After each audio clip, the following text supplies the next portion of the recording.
और इसके साथ साथ एक और जंग लड़ी जा रही थी। आप भाई, आप मीडिया के दोस्त जो ऐसा बयानिया बना रहे थे, जो मैं बिल्कुल कहता हूं कि मैं आपको भी खराज तहसीन पेश करता हूं। आप लोगों ने अपना महाज संभाला और इंडिया को उसकी औकात दिखाई, उनको सुबकी हासिल हुई, उनके बयानिए को फेल किया। और एक और मर्द मुजाहिद जिन्होंने इस जंग में दिन रात मेहनत की, DGISPR साहब ने, इन्होंने उनके खिलाफ एक महाज खड़ा किया हुआ। ऐसी ऐसी ट्वीट्स हम देख रहे हैं।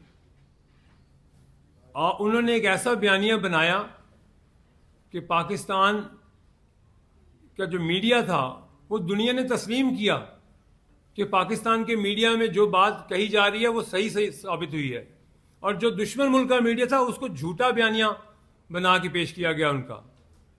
इससे